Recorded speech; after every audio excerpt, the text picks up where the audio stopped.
Today I wanted to share with you the book Helen Keller, The World in Her Heart by Lessa Klein Ransom. We read a little bit from this book during our lesson today. I wanted to read the whole thing right now. I really think it's a beautiful book and can really empathize with Helen Keller and her struggles and how she absorbed and interpreted the world and environment around her.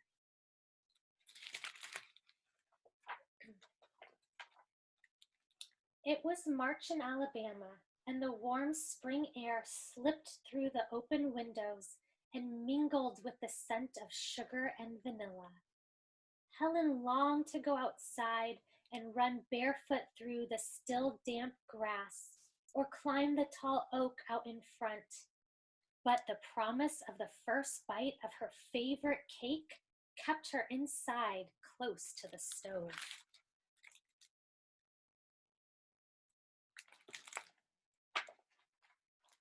Into the kitchen came Viney, the family cook, with a long, sure stride. She's in a hurry. Viney could tell the cake was just about done, and she'd need to test it. Behind her came the light, quick steps of Viney's daughter and Helen's friend, Martha. Martha plopped down, slid close to Helen, and squeezed her hand. Here comes the cake, coming out of the oven now. Heat steamed Helen's face as Viney set the cake with its burnt vanilla scent on the table in front of them. Perfect.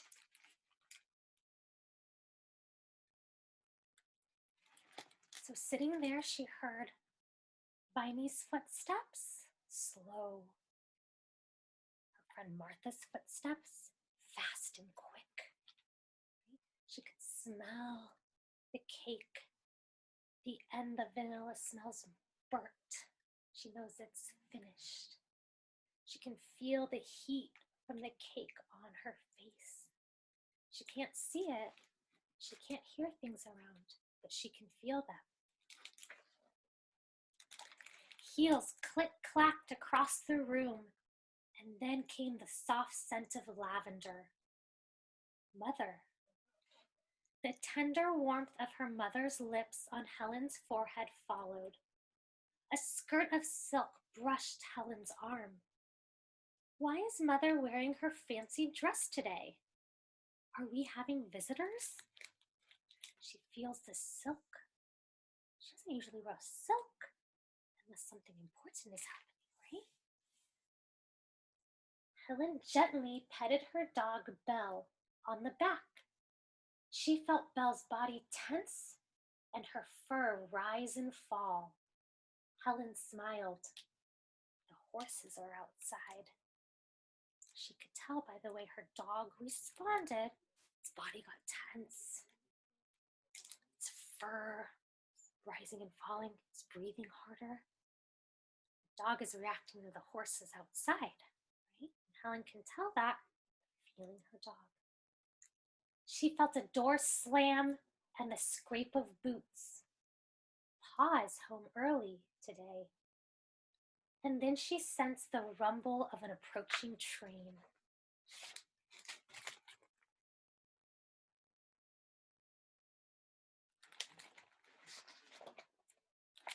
Once the world had been filled with the sound of her mother's lullabies, the feel of lush green lawn on bare toes, and the sight of gardens overflowing with colorful blossoms.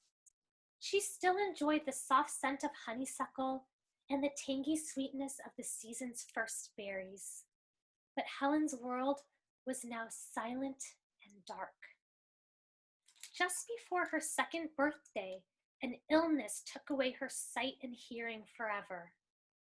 Helen used her hands to feel the mouths of her parents when they spoke and laughed. But she couldn't join in.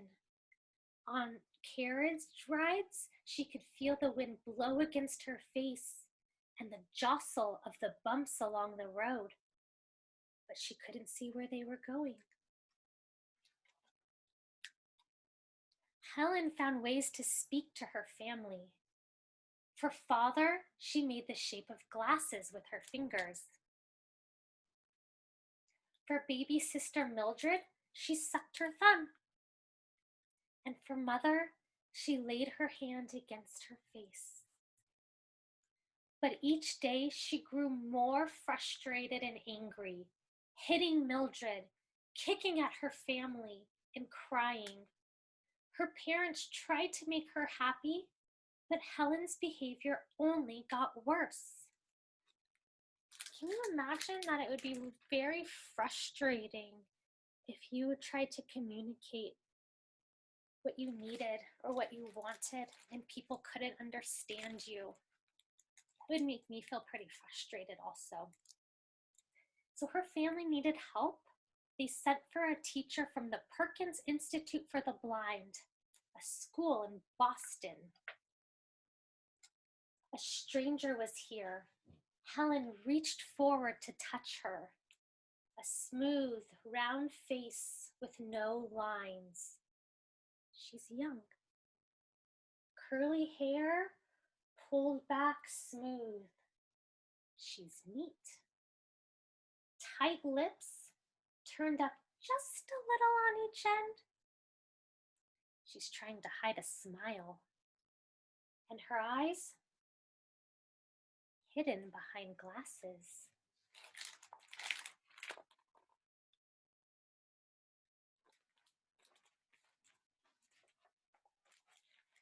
The stranger will not leave. Each day there is something new.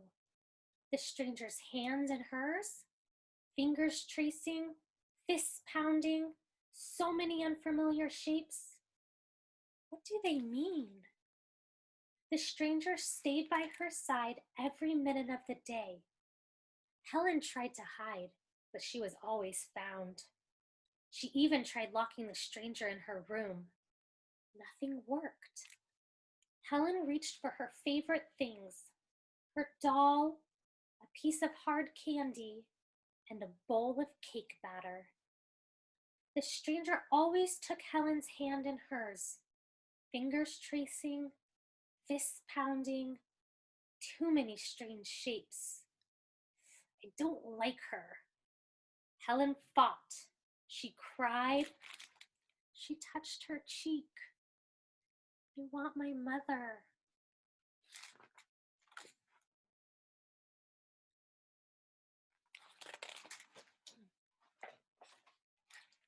Helen learned her first word at the water pump. A cool splash, slippery and wet. Water. She learned quickly. With the stranger's help, she discovered that each of the movements in her hand was the shape of a letter, and that all the letters put together made words. And so the teacher was tracing letters into her palm. And one day, she finally figured out that these certain letters, these certain tracings, meant specific words. And the first one she figured out was water. You ever have your parents write words on your back? It's a similar, but she wrote them in her palm. One by one, the words came. Perched high in her favorite oak amid the caresses of plants came tree and leaves. A smooth, hard something nestled in the palm of her hand. Egg. Then birds and nests.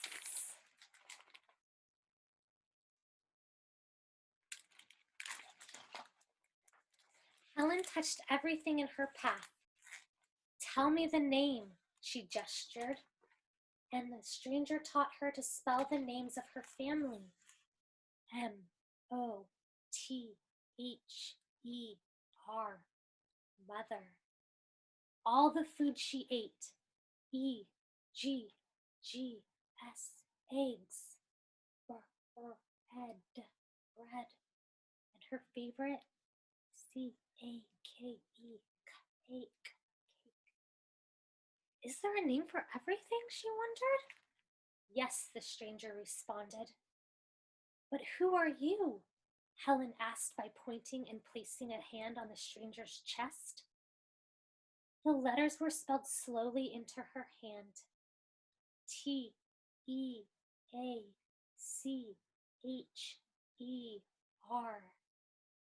Teacher, Helen spelled back.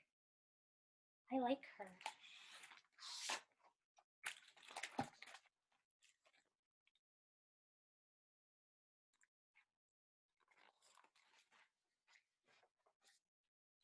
Soon, Helen could spell nearly 600 words. Stepping onto a well-worn path, leading Teacher down past the old barn, Helen paid close attention. She felt the sharp crunch of pine needles underfoot, then the spongy cushion of moss, and the rickety planks of a bridge. Almost there, she signaled to her teacher.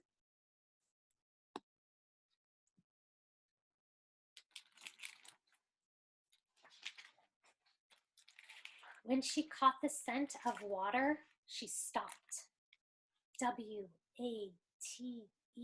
Water, she spelled in her teacher's hand. Tennessee, River. River. Tennessee River, teacher corrected. Helen dug in mud up to her elbows, filling holes with water, stacking pebbles one by one, and shaping mounds of mud.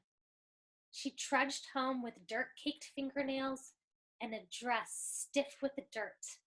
But in her head were many new words, such as ocean, dam, mountain, and valley.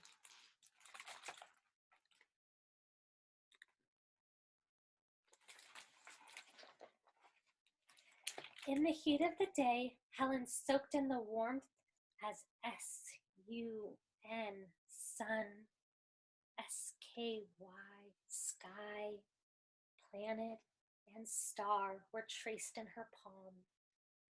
On other days, as drops poured down her face, Helen stood perfectly still, her feet in a puddle, drinking in the rain. C-L-O-U-D-S, clouds, and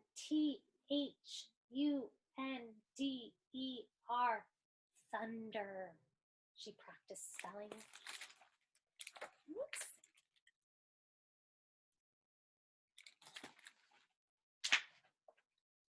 But it was in the family garden, fragrant with perfumed blossoms, that Helen discovered her favorite spot.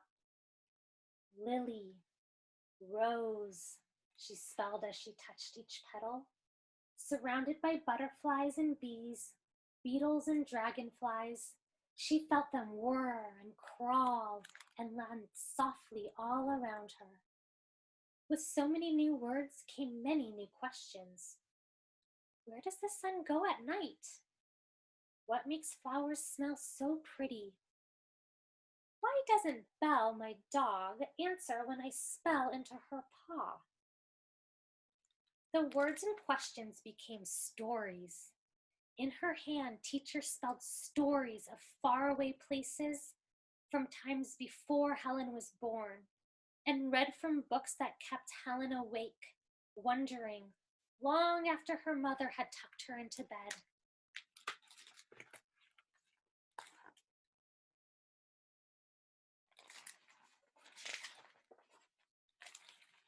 I love Helen, Teacher spelled one morning as they started on their walk. Helen stopped to respond. What is love? Helen spelled. Love is here, Teacher wrote as she held Helen's hand to her heart. Helen looked confused, so Teacher tried to explain. Love is, she began. N-O. No, she corrected, swiping across Helen's palm with her hand. She started again. You cannot touch love. but you can feel the sweetness that it pours into everything. Without love, you would not be happy or want to play. Is that love?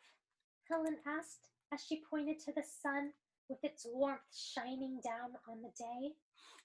Love is here, Teacher wrote as she held Helen's hand to her heart. As they continued their walk, Helen thought of their time together, the walks in the woods and gardens, all of the words she could now share with her family. She stopped and placed Annie's hand on her chest. Helen, Loveseacher.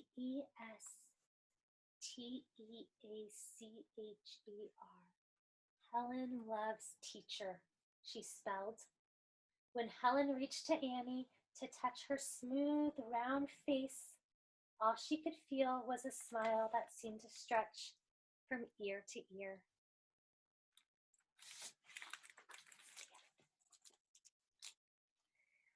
I hope you enjoyed that book and maybe made you think a little bit of what it would be like to live a life without being able to see or hear, and how difficult that might be to communicate and to understand what's happening around you.